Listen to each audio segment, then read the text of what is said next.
నేను ఒక స్త్రీని, నాకైతే రాణి స్థానం ఉంది, నేను గమ్మునుంటాను అనుకోలేదు. కానీ యూదులు నశించిపోతున్నారు, తన ప్రజలు నాశనం అవుతుంటే చూసుకొని ఊరుకుండలేదా? ఆమె 3 దినములు ఉపవాసం, తన పనికెత్తలతో కలిసి ఉపవాసం చేసి ఆమె రాజు సముఖానికి వెళుతుంది. రాజు ఆమెను చూడగానే రాజుకి ఏం కలిగిందంట? దయ కలిగిందంట. దేవునికి స్తోత్రం, హల్లెలూయా. ఉపవాస ప్రార్థనలతో తను తాము తగ్గించుకొని దేవుని సన్నిధికి వెళ్ళినప్పుడు దేవుని దయ మనం పొందుకుంటాం. రాజు ఆమె మీద దయ పుట్టింది, ఆమె మీద. మరి చట్టమే మారిపోయింది. ఆమె చెప్పిన మాట రాజు వింటాడు. యూదులందరూ కూడా రక్షింపబడుతున్నారు. అంటే ఆనాడు యూదులందరూ మరణం రుచి చూడకుండా వారు సజీవ లెక్కలో ఉండినారంటే కేవలం ఒక స్త్రీ ధైర్యాన్ని కూడగొట్టుకొని ఉపవసించి ప్రార్థన చేసి ధైర్యంగా నేను నశించేదను, నేను ఎలాగైనా నేను రాజు సముఖానికి అంటే వెళ్ళకూడని సమయంలో రాజు సన్నిధికి వెళ్ళి ఆయన దయను సంపాదించుకొని చట్టాన్ని మార్చేసి ప్రజలందరినీ రక్షించుకోలేదా? అలాగే ఇంకా మనం చూస్తున్నాము. మరి పాత నిబంధనలో హన్నా అనే స్త్రీని చూస్తున్నాం. హన్నా గొడ్రాలైన మందిరానికి వచ్చి తన హృదయం అంతా దేవుని సన్నిధిలో కుమ్మరించుకొని ఒక కుమారుని కొరకు అడుగుతుంది. కుమారుని నాకు ఇస్తే నేను తిరిగి నీకు ఇస్తాను. ఎందుకంటే ఆనాడు ఇశ్రాయేల్లో ప్రవక్తలు లేరు. ఇశ్రాయేల్కి ఒక ప్రవక్త కావాలని ఒక మంచి సదుద్దేశంతో ఒక కుమారుడు నాకు ఇస్తే నేను దేవునికి ఇచ్చేస్తానని ఆశతో ప్రార్థించి దేవుడు ఆమె ప్రార్థన విన్నాడు. ఆమె ఏదో గొప్ప దైవ కార్యాలు చేసినట్టు వాక్యంలో లేదు, కానీ ప్రార్థన చేసింది, పొందుకుంది ఒక దీవెన. ఇశ్రాయేల్లోకెల్లా గొప్ప ప్రవక్తకు తల్లిగా మారిపోయింది. చప్పట్లు కొట్టి దేవుని స్తుతిద్దాం, హల్లెలూయా. మరి ఈరోజు మనము క్రొత్త నిబంధనలో కూడా చాలా మందిని చూస్తూ ఉన్నాం. క్రొత్త నిబంధనలో మరియనే చూస్తున్నాం కదా, కన్యక. ఆమె గొప్ప దైవ ప్రణాళికలో పాలు పొందడానికి సంసిద్ధమైపోయింది. ప్రభువా, దేవా, నీ యొక్క మాట చొప్పున నాకు జరుగునుగాక. దేవుని చెప్పే ఏ మాట కూడా నిరర్ధకం కాదని ఎంచుకొని తను తాను తగ్గించుకున్నది. కన్యక గర్భవతి కావడం శిక్షార్హమైంది. ధర్మశాస్త్ర చట్ట ప్రకారం రాళ్లు కొట్టి చంపేస్తారు. అయినా అంత గొప్ప ఛాలెంజ్, ఆ సవాల్ని ఎదుర్కొంది. దేవుడు చెప్పిన మాటలన్నీ హృదయంలో భద్రం చేసుకుంది. She risked her own life to bring out the saviour into the world. రక్షకుని లోకానికి తేవడానికి తను తాను ప్రాణాన్ని కూడా తెగించి. ఇంకా అన్న ప్రవక్తి క్రొత్త నిబంధనలు లూకా సువార్తలో ఉంది. ఆమె 24 సంవత్సరాలు విధవరాలుగా ఉండి ఆమె దేవాలయంలో పరిచర్య చేస్తుంది. మానక ఉపవాస ప్రార్థనలు రేయిం బగళ్ళు చేస్తున్నాడు. ఇవన్నీ చూసినప్పుడు వృద్ధ స్త్రీలు కూడా తమ జీవితాలు అయిపోయిందని, మేమేమి సాధించలేదని అనుకోకూడదు. ముసలితన మందు కూడా సారము కలిగి దేవుడు మిమ్మను పచ్చగా ఉంచుతాడు, మీరు ఇంకా చిగురిస్తారు ప్రభు కొరకు. దేవుని స్తోత్రం, హల్లెలూయా. పరిశుద్ధాత్మకు పాతదనం లేదు కదా. పరిశుద్ధాత్మకు మరి అది ఎప్పుడు కూడా నూతనంగానే ఉంటుంది. కాబట్టి నీ శరీరాలు పాతగైనా ఆత్మ ఎప్పుడు కూడా నవయవనంలోనే ఉంటుంది. అందుకే వాక్యంలో ఉంది, పక్షిరాజు యవనం వలె నా యవనము క్రొత్తదవుచున్నట్లు మేలుతో నీ హృదయాన్ని నేను తృప్తిపరుస్తాను. కనుక ముసలితనానికి కూడా భయపడకుండా సేవ చేయాలి. You should flourish for God. ప్రభు కొరకు ఫలించాలి. ఈ మూఢ నమ్మకాలు, మిథ్యలన్నీ కూడా, ఈ చీకటి తొలగింపబడాలి. దేవుని మాట విడుదలవుతోనే వెలుగు కలుగుతుంది. ఇక్కడ దేవుడు వెలుగై ఉన్నాడు. ఈరోజు మరి నేను వాక్యము ధ్యానిస్తూ ఉన్నప్పుడు దేవుడు తప్పకుండా స్త్రీలను వాడుకుంటారని మరొకసారి I renewed my own spirit. నా ఆత్మని నేను ప్రభు సన్నిధిలో బలపరుచుకున్నాను.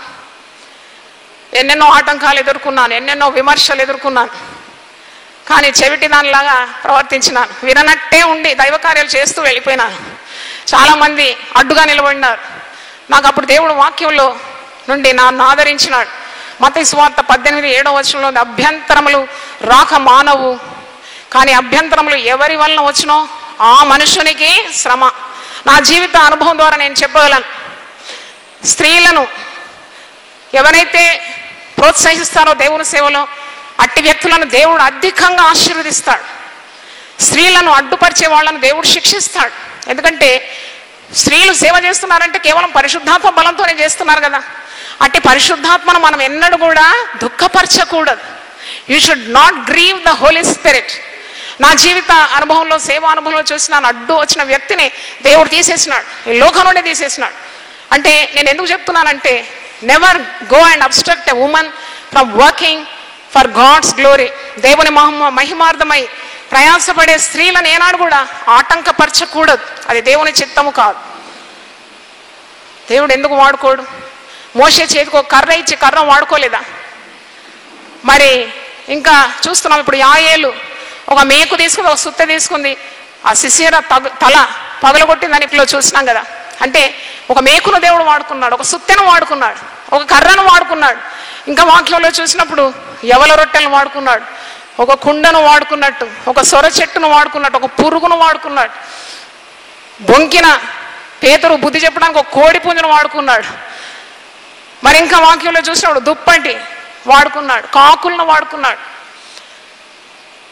పిండిని వాడుకున్నాడు, నూనెను వాడుకున్నాడు. ఇంకా మరి గాడిద దవడ ఎముకను వాడుకున్నాడు. నిర్జీవమైన వస్తువులను వాడుకున్నాడు కదా. ఇంకా జీవం గల వాటిని తన రూపంలో చెక్కుకున్న స్త్రీలను ఎందుకు వాడుకోడు? గాడిద దవడ ఎముకతో సంసోను 1000 మందికి పైగా శత్రువులను హతమార్చినట్టు వాక్యంలో చూస్తున్నాం. గాడిద మీద యేసుప్రభు ఎక్కినప్పుడు ఆ గాడిదకి ఎంతో ఘనత వచ్చిందని, యెరూషలేముకు ప్రయాణమై శిలువ మరణం పొందడానికి ప్రభు వెళ్ళినప్పుడు ఒక గాడిదను ఎన్నుకున్నాడని మనకు అర్థమవుతుంది. ఆనాడు యేసు ప్రభు ఆ గాడిద మీద ఎక్కినందుకు ఆ గాడిదకి ఎంతో గౌరవం. పట్టుబట్టలు, కొబ్బరి మట్టలు పరిచినారట దారి పొడుగున. వీటన్నిటిని దేవుడు వాడుకుంటే తన రూపంలో సృజింపబడిన స్త్రీని తప్పకుండా వాడుకుంటాడు. ఆదికాండం 1వ అధ్యాయము 26వ వచనంలో ఉంది. ఇక్కడనే గొప్ప సత్యం మనం చూస్తున్నాం. జెనసిస్ 1:26 దేవుడు మన స్వరూపమందు మన పోలిక చొప్పున నరులను చేయడం, వారు సముద్రపు చేపలను, ఆకాశ పక్షులను, పశువులను, సమస్త భూమి మీద ప్రాకు ప్రతి జంతువును ఏలుదురుగాకని పలికాను. దేవుడు తన స్వరూపమందు నరుని సృజించెను. దేవుని స్వరూపమందు వారిని సృజించెను, స్త్రీనిగాను పురుషునిగాను వారిని సృజించాను. అంటే స్త్రీ ఎవరి పోలికలో ఉన్నది? ఎవరి పోలికలో ఉందండి? గట్టి చెప్పండి. మరి స్త్రీలందరూ గట్టి చెప్పండి. స్త్రీలు ఎవరి పోలికలో ఉన్నారు? దేవుని పోలికలో సృజింపబడినారు.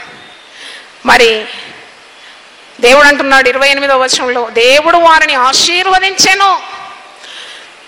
వారిని ఆశీర్వదించి మీరు ఫలించి అభివృద్ధి పొంది విస్తరించి భూమిని నిండించి దానిని లోబర్చుకొనుడి అని అంటున్నాడు.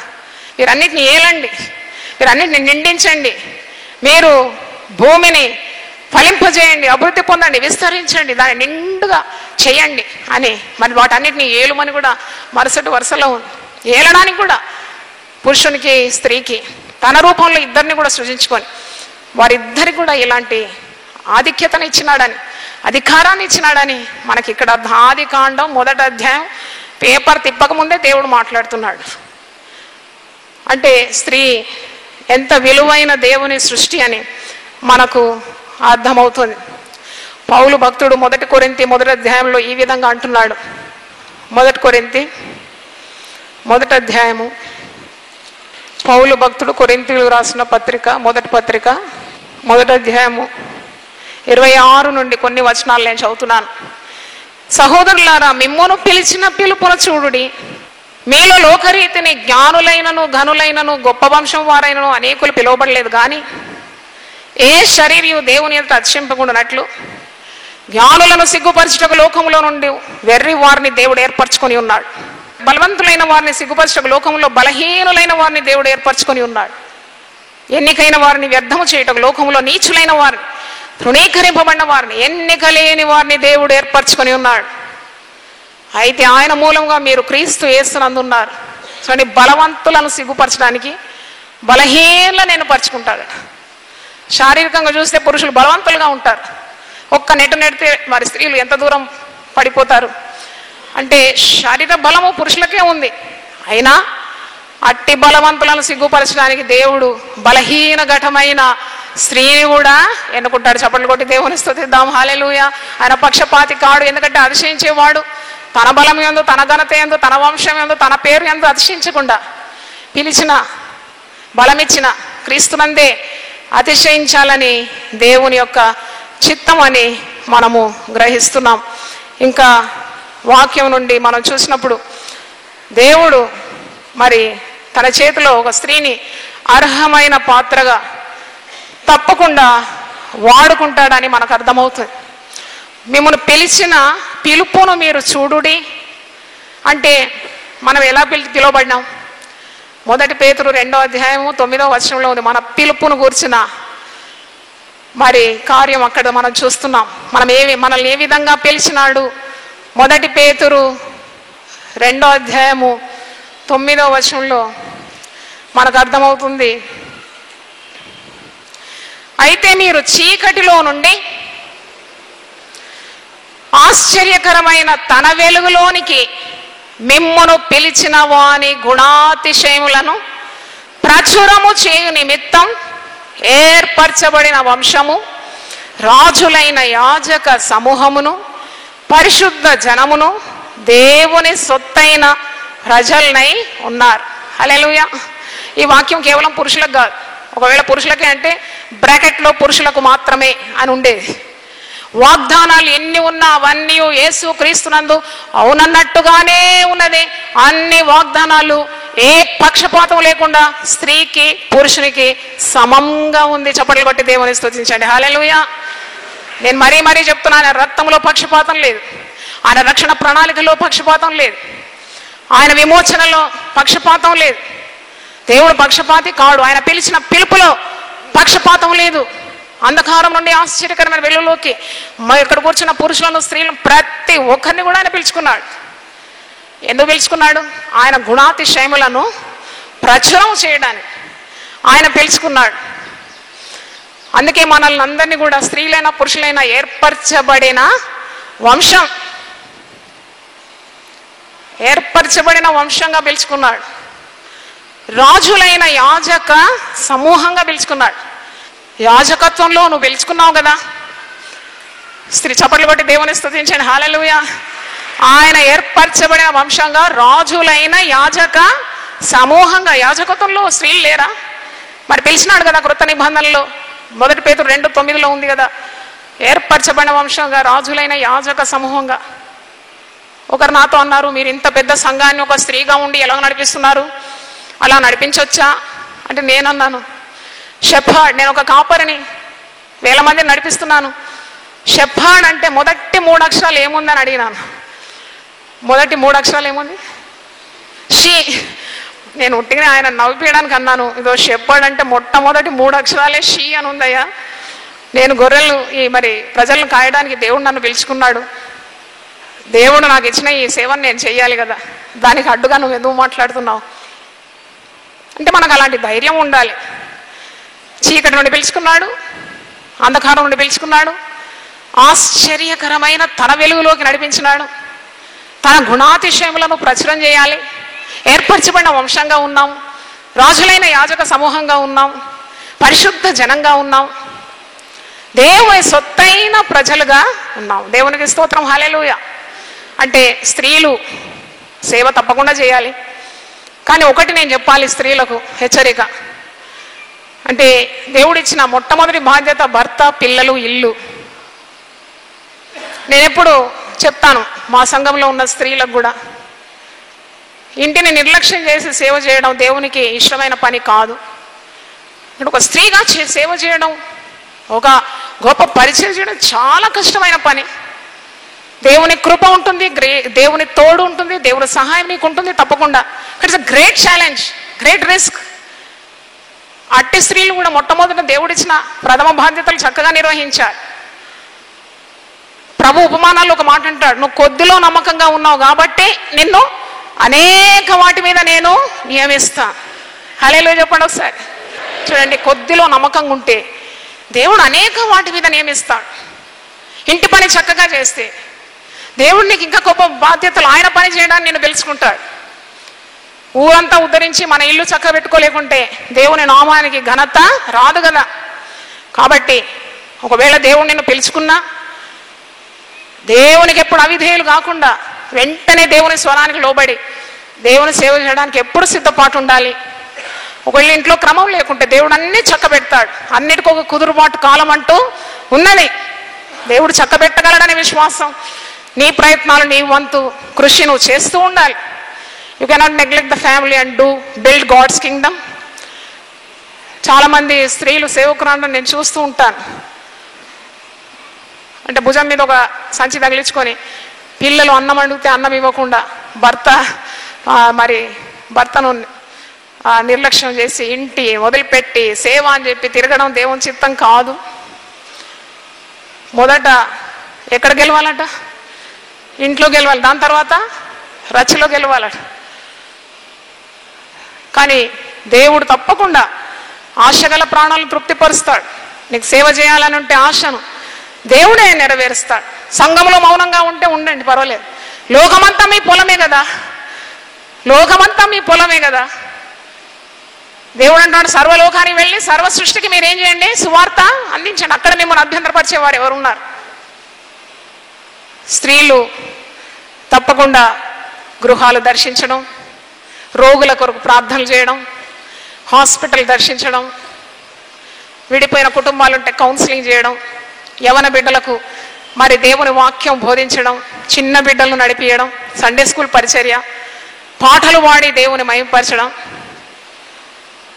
పరిచర్య అన్నప్పుడు కేవలం ప్రసంగం చేయడం మాత్రం కాదు, అనేక రకముల పరిచర్యలు నువ్వు నీకు ఇచ్చిన తలాంతును దేవుని రాజ్యం కట్టడానికి నువ్వు ఏ విధంగా అయినా వాడుకోవచ్చు. దేవుడే దాన్ని తన ఆత్మనిచ్చి ప్రజ్వలింపజేస్తాడని మనకు అర్థం కావాలి. దేవునికి స్తోత్రం. చాలా కార్యాలు మనం వాక్యం నుండి నేర్చుకున్నాము. స్త్రీలను దేవుడు వాడుకుంటాడు. మనకు గొప్ప ధైర్యం కావాలి. స్త్రీలందరూ ఈరోజు వచ్చిన వారికి పిరికివాడిగా ఉండకూడదు, ప్రతిదాని భయపడుతూ అల్లాడిపోకూడదు. నీలో ఉన్నవాడు ఈ లోకంలో ఉన్నవారి కంటే గొప్పవాడు. హల్లెలూయా, చప్పట్లు కొట్టి దేవుని స్తుతిద్దాం. Oh the one in you is greater than the one in the world. నీలో ఒకడున్నాడు, పురుషుడు. అందుకే అంతరంగ పురుషుడు ప్రభు ఉన్నాడు నీ లోపట. భయపడకూడదు. సునీత విలియమ్స్ గురించి చదివినప్పుడు ఎంత సంతోషం అనిపించింది నాకు. అంతరిక్షంలో ఉన్నదండి, నెలల కొలది అంతరిక్షంలో ఉన్నది. మొన్న ఏదో అంతరిక్షంలోనే ఏదో మెషిన్ పాడైతే దేవుడు ఆమెకు ఎంత తెలివిచ్చినట్టు ఒక టూత్ బ్రష్తో సరి చేసుకుందట. అంటే కొన్ని మైళ్ళు ప్రయాణం చేయడానికి స్త్రీలు ఎంతో భయపడుతూ ఉంటారు, కానీ అంతరిక్షానికి వెళ్ళింది ఒక స్త్రీ. చప్పట్లు కొట్టి దేవుని స్తుతిద్దాం. హల్లెలూయా. మనం ఇంకా పైకి వెళ్ళాలి, పరలోక రాజ్యానికి వెళ్ళాలి. ఇంకా వేల కొలది లక్షల కొలది ఆత్మలను పరలోక రాజ్యానికి చేర్చాలి. దేవునికి స్తోత్రం. చేతులెత్తి హల్లెలూయా చెప్దాం. దేవునికి స్తోత్రం. దేవుడి వాక్యాన్ని దీవించును గాక. తలలు వంచండి, ప్రార్థన చేసుకుందాం. దేవుని వర్తమానం విన్న స్త్రీలు ఎవరైనా, దేవాని పరిశుద్ధాత్మను నాకు దయచే. నన్ను ఎందుకు ఈ లోకంలో నీ రూపంలో సృజించుకున్నావు? నీ ఊపిరిని నాకు పోసినావు. నీ రక్తం ఇచ్చి నన్ను సంపాదించుకున్నావు. పాపం నుండి, అంధకారం నుండి నన్ను విడిపించి ఆశ్చర్యకరమైన వెలుగులోకి నన్ను నడిపించినావు. నీ గుణాతిశయంలో ప్రచురం చేయడానికి నన్ను కూడా వాడుకోమని నన్ను ఏర్పరచబడిన వంశంగా చేసినావు.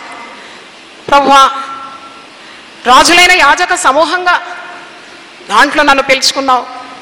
విలువైన సొత్తుగా చేసుకున్నావు. నీ యొక్క పిలుపుకు నేను విధేయురాలవుతాను. తప్పకుండా నా వంతు సహాయము సంఘంలో కానీ సమాజంలో కానీ దేవుని రాజ్యం కట్టడంలో నేను చూపెడతాను.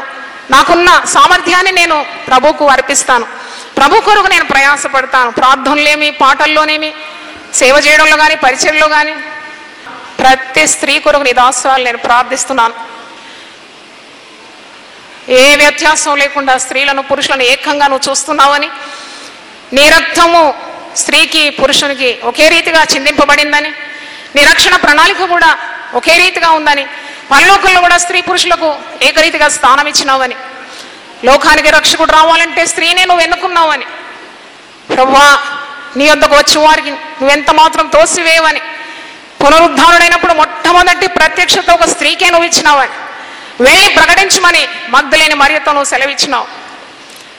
ప్రభువా, పుట్టుకలో స్త్రీలు ఉన్నారు, పరిచర్యలో స్త్రీలు ఉన్నారు, సిలువ చెంతలో స్త్రీలు ఉన్నారు, శ్రమలో స్త్రీలు ప్రభుతో నడిచినారు, పునరుద్ధానంలో స్త్రీలు ఉన్నారు. మరి సంఘాలన్నీ కూడా వధు సంఘాన్ని పిలువబడుతుంది. పిరికితనం గల ఆత్మను తొలగించండి, పరిశుద్ధాత్మతో వారిని నింపండి నాయన. నువ్వు ఇచ్చిన ఈ ఆయుస్సు నీ కొరకు వాడడానికి కృప దయచేయండి. తలాంతులను మీరే వెలిగించండి నాయన. దేవుడిచ్చిన సామర్థ్యం కొలది దేవుని యొక్క కార్యాలు చేయడానికి మీరు పరిశుద్ధాత్మను ఈ స్త్రీలందరి మీద కుమరించమని ప్రార్థిస్తున్నాం. పురుషులను కూడా మీరు ఆత్మతో నింపండి. ఇంకా గొప్ప కార్యాలు చేయడానికి కృప దయచేయండి. మీరు మాకు ఇచ్చిన కుటుంబాలు కూడా మేము చక్కగా కట్టుకోవడానికి సహాయం దయచేయండి. జ్ఞానవంతురాలు ఇల్లు కడుతుందన్నాం ప్రభువా. మా ఇంటిలో మేము సక్రమంగా ఉంటేనే మేము బయట వెలుగగలం. ఇంటిలో మా ప్రవర్తన సరిచేయండి. వేషధారణ ఉంటే తొలగించండి ఆయన. యథార్థవంతులకు నువ్వే మేలు చేయక మానవు ప్రభువా. యథార్థంగా ప్రవర్తించే స్త్రీలను నువ్వు ఆశీర్వదిస్తావు ప్రభువా. వారిని గొప్పగా వాడుకుంటావు కనుక నీకు స్తోత్రం. నీ పరిశుద్ధాత్మను కుమ్మరించి పాత నిబంధనలో ఎస్తేరు, హుల్డా, దెబోరా, మిరియం, హన్నా ఇలాంటి స్త్రీలను మేము చూసినాం. క్రొత్త నిబంధనలో అన్నా ప్రవక్తి, మగ్దలేని మరియా ఇలాంటి అనేకమైన స్త్రీలు మాకు కనబడుతున్నారు ప్రభువా. వారి గురించిన కార్యాలు మేము ధ్యానించినప్పుడు మాలో మీరే ఒక తండ్రి పరిశుద్ధాత్మను నింపుమని ప్రార్థిస్తున్నాను. అణువణువున ధైర్యాన్ని నింపుమని ప్రార్థిస్తున్నాం. అనారోగ్యతలో ఎవరైనా స్త్రీలు ఇక్కడ ఉంటే టీవీ ద్వారా దేవుని వాక్యం వింటున్న స్త్రీలు కూడా మీరు దర్శిస్తున్నారు. స్వస్థపరచమని అడుగుతున్నాను. ఆనాడు వంగిపోయి కృంగిపోయిన స్త్రీని ముందుకు రమ్మని పిలిచినావు. అమ్మా నీ బలహీనతల నుండి విడుదల పొందినావని సెలవిచ్చినావు. ఆ స్త్రీని మీరు ముట్టగానే నిఠారుగా నిలబడింది నాయన. కృంగిపోయిన స్త్రీల కొరకు నీ దాసురాలు నేను ప్రార్థిస్తున్నాను. కుటుంబ భారంతో కృంగిపోయినారు, అవమానాలతో కృంగిపోయినారు, నిందలతో కృంగిపోయినారు, శరీర రుగ్మతలతో కృంగిపోయిన స్త్రీలను మీరు దృష్టించండి. యేసు నామములో విడుదల ప్రకటిస్తున్నాను నాయన. ఇప్పుడే నీ హస్తము చాపి వాడిని ముట్టి శారీరకంగా ఆత్మీయంగా ప్రభు వారిని బలపరచమని ప్రార్థన చేస్తున్నాను. వారికి ఇచ్చిన భర్తలను పిల్లలను మీరు ఆశీర్వదించండి. ఏకాకిగా ఉన్న స్త్రీల కొరకు మేము ప్రార్థిస్తున్నాం. నిన్ను విడువను, నిన్ను ఎడబాయనని సెలవిచ్చినావు ప్రభువా. ప్రతి వాడిని కూడా మీరు ఆశీర్వదించి వాడుకోమని, ప్రతి కుటుంబాన్ని దీవించమని, దేవుని సేవలో పాల్పడుతున్న ప్రతి ఒక్కరిని మీరు ఆశీర్వదించు, చేతులెత్తి దీవించమని, దాసురాలను కూడా బలంగా వాడుకోండి. యేసు నామములో అడిగి వేడుకుంటున్నాను తండ్రి. ఆమేన్, ఆమేన్.